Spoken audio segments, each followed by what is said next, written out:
هەڵبەت تەوەری دۆمان تایبەتە بە ڕۆڵی زانکۆکان لە هەرێمی کوردستان لە هەمان کادا ئەو گرفتانی ڕوبەڕووی زانکۆکانی هەرێمە بێتەوە. با سوپاسەوە بەڕێز دکتۆر داود سلێمان ئەتروشی سەرۆکی زانکۆی دۆکم لەگەڵایە. دکتۆر بەیانیت باش، سوپاس کاتی خۆت بێمە بەخشی. بەیانیت باش کاکاکار سەرچاوە. زۆر سپاس. دکتۆر بالەوە دەست پێ بکەین. هەڵبەت زانکۆی دهۆک ڕۆڵی سەرەکی هەبووە لە پێگەیاندنی خوێندکاران. لێرەدا پرسیارەکەم ئەوەیە کاتی ئەوە نهاتوە گرنگی زیاتر بدرێ بە زانکۆکانی هەرێم بە شێوەیەکی گشتی.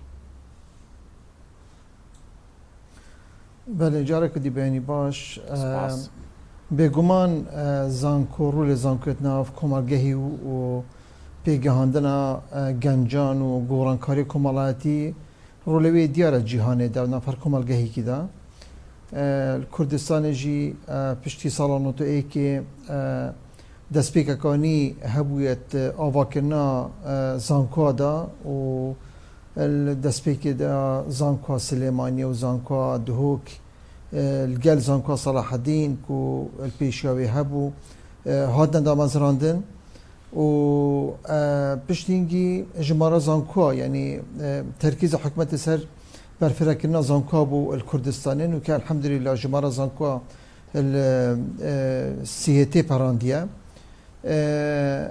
وزانكو طبعا رولك جرين كبو بيجا عندنا اف خلكيك ونوكا اداره كردستان يعني همية دست درچويت زانكو كردستاني وزانكو دوكي جي كشوانا يا اگه تو برای خبده او کسانی کو ویگا و زانکو یعنی پارێزگاه دووگێ پرێڤەت بن زۆربەی وانە یان دەرچوێ زانکۆ دووکێنە یان ژی چێکیری زانکۆ دووکێنە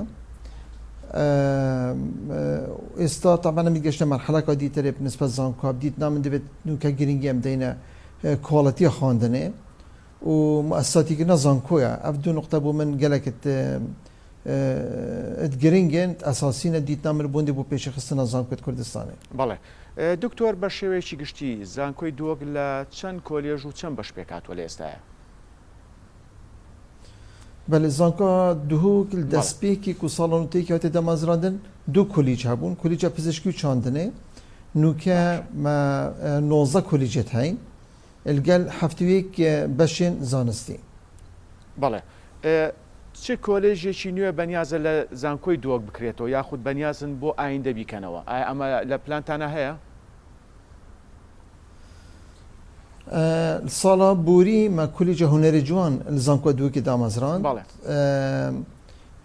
نوکە ئانتوی وەختیدا مە پلانین و ئەم هیچ کۆلیجەکە دیترێ دامەزرێنین بەلکو بەردەوام چاوێمەیەلی و ئەم بەشی زانستی نەڤوان 19 کۆلیجێ کومەدا هەین بەشت زانستی بەکەینەوە بۆ نمونە ئەف ساڵە مە چوار بەشت بەکرین بەشی زمانی فارسی زمانی عربی الکۆلیجە زمانان و هەروەسا بەشی باخچەی منداڵان و بەشی میوزیکێ ئەف هەر چوار بەش ئەف ساڵە مێت بەکرینەوە و ئەگەر دی پلانەمە پڕێ بە بچین مەلبەرەک و ساڵە بێت ئەم بەشی سینەمای بەکەینەوە. بەڵێ دکتۆر داود ئەگەر باسی پرۆسەی دەستپێکردنەوەی دەوام و شێوازی وەرگرتنی خوێندکارانمان بۆ بکەی بۆ ئەم ساڵ لە زانکۆی دۆک. بەێ داوامە فەرمی یا خواندنێ مەل دوی هەیوانە هەمە دەست پێ کرد بێگومان هەفتەی یەکەم و هەفتەی دووەم داوامە سز بوو بەس پشتینگی داوامە مەگەلەکە جدی بووە 5 کۆلیجێتمە سەر پزیشکی بە ئەوانە داوام هەردووی هەیوانە جدی دەست پێ کرد بەس 14 کۆلیجێتمەیە دیتر داوامەوە تقریبا پشتی 2 هەفتەیە جدی دەست پێ کرد نوکەژی ئەمە هیوینێک و قوتابیەت مەرحەڵەیەکی بێنە وەرگرتن زانکۆ دووکێژی وەکی هەر زانکۆکە دیتر پلانە وەرگرتنە قوتابیان پێشکەشی وەزارەتە خوێندنی باڵای و ڤەکوولنە زانستی کردە پلانە مەژی 3200 تەڵەبانە قوتابینە بەس بێگومان وەزارەت دێژمارەوان قوتابیە زێدە کەتن ئەم چاوەڕێنە و نزیکی 4000 قوتابی ئەف ساڵە بمە بێن. بەڵێ دکتۆر داود بە شێوەیەکی گشتی پەیوەندیدان لەگەڵ زانکۆکانی عێراق چۆنە یاخود بڵین لەگە وڵاتانی دراوسێ جیهان بە شێوەیەکی گشتی؟ زانکۆ دووکێ ئۆفیسەکە گەلەکە چالاکیە هەی ئەکتیڤە هەی نسبەت international relations آن چیکنا پیوندیان تایبەتیژی پەیوەندی بین ناودەوڵەتی گەلێکی باشن ئەشی ما بێژم و دوێ دیمایکەدا تەرکیزەمە سەر پروژێت کو دعمەوانە مالی شلای اتحاد ئەوروپی بە یەکێتی ئەوروپی بە تێنەکردن تەرکیزەمە سەر وان پروژایە کو پشتەوانیەوەیان داری تێتەکردن پرێکا پروگرامێکی کو بێژنە ئێراسموس پلاس و هەر وەسە پەیوەندیتمە گەلێکت خورتین گەلزانکوێت ئەمریکی ما پروژەیەتین کو بدعمە ئەمریکی ئێتهێن ئەنجامدان بێژ گەل هەندێکی کو ئەڵمانیەکیشوان وڵاتەیە کو گەلێک پشتەوانی و دعمەمەیە مالیت کەتن یا مادیت کەتن بۆ پروژێت مەلگەل زانکوێت ئەڵمانی ما دوو شهادێت ئان باوەڕنامەت مشترک مێتین گەل زانکوێت ئەڵمانی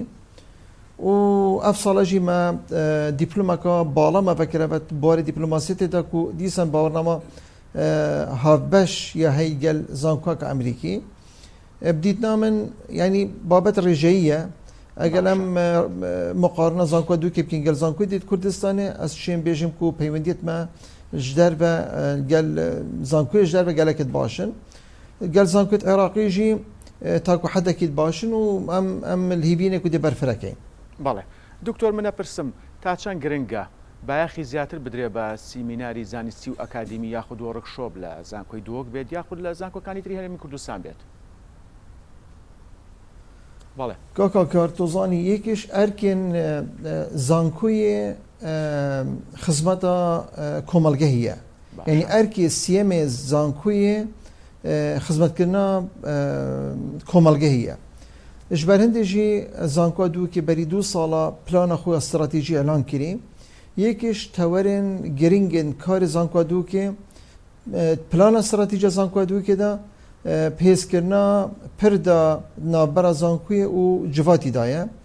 Ji ber hindê jî em salane ji mareka dîrasata çîtiyên ser arîşe û ew yani muşkilet nav komelgehî da hey û em mihawletên ku wan arîşa çareserî bû peyda bikên û pêşkêşî layên peywendîdar bikin.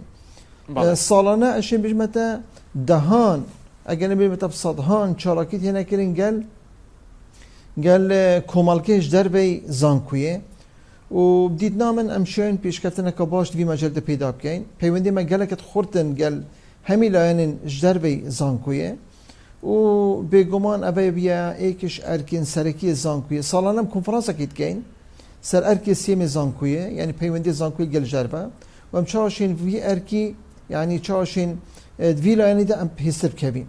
Bale. Doktor تا چەند لایەنە پەیوەندیدارەکان مەبەستم حکوومەت و وەزارەتی خوێنی باڵایە گرفت و ئاسەنگەکانی زانکۆی دووەک و زانکۆکانی هەرێمی کوردستانیان بە شێوەیەکی گشتی چارەسەر کردووە. کاکێ ئاکار ئەم نابە شێرین و زانکۆژی جزئەکن vî komelgehî û cizekên vê nîzamê siyasî û dareyê ku nav Kurdistanê de heye. Bêguman wextê ku arîşêt dareyî hebin li gel Bexda ew tesîreka ya silbî ya nerênî li Zankoyê Kurdistanê jî diktir û Zankoya dûkî jî êkiş wan ye. Dîtna min bû pêşîxistina Zankoyê dû tişt gelek giring in. Yekîş wan e serbexweya Zankoyê geleka giring e ku biryara me destê me dabîtin da bişîn em şûrê xwe başî pirêve beyn. Êdî me projeyek hebû yani sê Zankoyê gewre zankoya duhok û Hewlêr û Silêmaniyê ku em serbexweyekê bidene me bû mawê salekê 2 sala û piştî hîngî berfireke bû zankoya dîtirê. Layanê dîtirê geleka giring em hîvîdanê dî piştî ku Parlemanê nî hête Parlemanê Kurdistanê hête yani teşkîl kirin. Mîzaniyek bête danan bû Zankoyê Kurdistanê. Êdî dîv ji mara qutabîyan bît, dîv gewreyî û biçîkî bît û twêrê da dîsa mîzaniyek bête terxankirin bû vekunê zanistî. Hem Wezareta Xwendinê bala û hem hikûmetê hewlên cidî dayên ku vî tiştî kara bikin bes tu xwezanî zirûf heta nûke netwesabîne ku ew beşê bûca pêtîvî bû Zankoyê bête ferahemkirin bes bêguman ev bû vê xola Parlemanê em hîvîdarîn ku ev tişt te cêbecê bîtin. Bale. Doktor ta çend kêşe û giriftan li beşa naxweyekan heye? ملبشên navxwî etişên bêjim hiç arîşet ewha me nînin. Yani dîsan jî eger arîşek hebîtin جار بجار آریشا دارایی بو کرینا کلوپلان بس اف ساله از چین بجم هیچ آریشک نبویه بگمان زانکو دو که کشوان زانکوی کومه بش نافخوی منینه یعنی گلکت کیمن کریکرنا بش نافخوی ناف بازار دا هند او بیت آریشه هندک کسی تنکو احتمالا پیدا کردن آواهی دیاب زحمت بیتن بله بس نو که ما پلانه که های و ما پروژه که پیشکشی جناب سروک حکومتی کری که مسرور بارزانی کو باش ناف خوی ناف کمپ زانکو دو که دا بین آوا کردن و او پروژه بجدی هاتی اول گرتن ما حتی نو که یک دو کمبون کری نسل بی بابتی ام هی بدانی که اف آریشه زانبو زانکو دو که زانکو دیت دفرا یعنی دو که بین بیت چهار سر کردن. بله بارز دکتر داود من دوا پرسیارت آراسته کم پیوندی و هەماهەنگیتان بە شێوەیەکی گشتی لەگەڵ زانکۆکانی هەرێم چۆنە؟ پەیوەندیامە و هەماهەنگیامە گەل هەمی زانکۆت کوردستانی زۆرە باشە بەردەوام ینی مامۆستایەتمە بەشداری کۆنفرانس و وەرشۆپ و ئیشراف مشترک ئەتکەن ئەگەر ئاریشەکژی جارێکێت ینی الجهێکی هەبیتن بێگومان ئەو ئاریشە پیشیوەیەکی ناو زانکۆت کوردستانی دانینن و بێگومان ام محاولتي كو يعني كونفرنسات مشترك ما هبن ام محاولتي كو ما بروجيت يت اجتماعي هبن بيك با ام هي بدال يجي كو ابجي بين بجه وقتك نزيك يعني بشين بيجم شويكي قشتي بيوندت ما قالك تخورتن قالك باشن وما تشاريش الدنيا في مجالي ده بەڕێز دکتۆر داود سلێمان ئەتروشی سەرۆکی زانکۆی دووەک سپاس کاتی خۆت بە ئێمە بەخشی سەرکەوتوو بن